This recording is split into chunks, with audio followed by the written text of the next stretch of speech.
Hey, Steve here again. I got a little project I'm going to work on here about this hard top for this Jeep Wrangler, and had some corner damage back here. Somebody attempted to fix it. You can see here where this is kind of loose.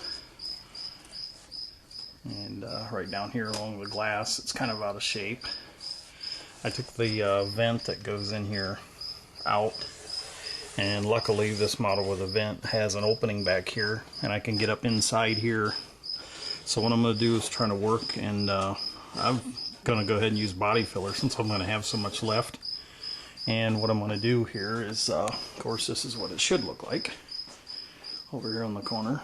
So I'm going to take this piece of steel right here, this wire mesh, if you can see it here, and I'm going to insert that up in that corner. And I think to hold it in here, I'm going to drill a couple holes since this is broke through, feed a wire through there, pull it up tight against here in two different spots. And then I'm going to go inside there when I mix that body filler. I'm going to push it backwards against there and run it through this mesh, and then that'll solid this up. And then after it gets it nice and solid inside from this reinforcement, I'm going to go ahead and grind V down into here and backfill this with of course a lot of body filler, and then knock that back down. And of course the holes where I use the wires to hold this mesh in, I'll just backfill those and push that back full, and then sand it back down. So we'll see how this goes. Okay, here we go. Right here's the wire. I went ahead and drilled a couple holes through here, fed that through. Didn't even need to tie it on the back, I just bent it over real tight. Then I'm going to backfill that and mat that all full. You can see right up here is another wire. There's one. So yeah, I'll go ahead and feed it through. Not sure if you're gonna be able to see up in here, but back inside here is where I put the mesh. You can see the wire back in there. So I'm gonna mat that full of body filler. Put at least one whole coat on there. If not, I'll go ahead and put half on and get it started. Let that set up and go from there, and go ahead and keep adding it on until I get that packed full. That'll ridgen that up a little bit, and I think here what I'm going to do is go ahead and cut a couple wood wedges.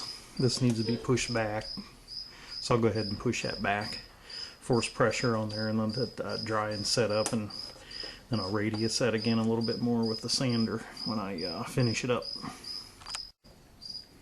Okay, as you can see here, I got a little bit of a start, but quite a mess up in there, and only mixed up a little bit of the filler. You can see up in there. So what I'm going to do is let that set up and kind of capture that piece of wire that I put in there. Let that go ahead and set up a little bit farther, and maybe an hour or two I'll go ahead and mix up some more.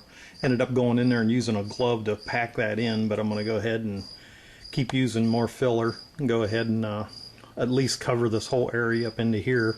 The crack went down about 12 inches or whatever, so I'm just going to go ahead and backfill it at least down that far and try to completely cover that wire. And then once that sets up in there, that'll make that nice and rigid so that the outside doesn't crack again. So keep adding. Okay, getting a little bit farther along here. Went ahead and put a couple more coats on the inside of there. As you can see, I got a top coat on over here. This is the bit that I used. Just went ahead and used this in the Dremel. Those two wires that were in here, went ahead and cut those out and went down in here and V'd this a little bit. And you can see a little bit of a mark right up here yet, where I got an indentation in there, so that sets up. I'll knock that down with the DA here just a little bit and take the outer top of there off, see if I got any holes left. Might have to go to block sand in this since it's so curved, but might knock it down with the DA one more time, go ahead and backfill it just a little bit, and then block sand it after that. So keep going here. Okay, here we are, getting a little bit farther along. You can see where I got a few small patches on here. This is about the third application. I think I'll be real close. You can see I got a little bit of inconsistency mixing the Bondo. See where the red's darker, but I wanted to knock this down a little bit more tonight, so I used a little bit more hardener in those spots. And now I'm block sanding, so coming right along. Okay, here we go. A little bit of a delay. I had a few other projects in line, so got this pretty well touched up, and going to start putting some of the first primer on today.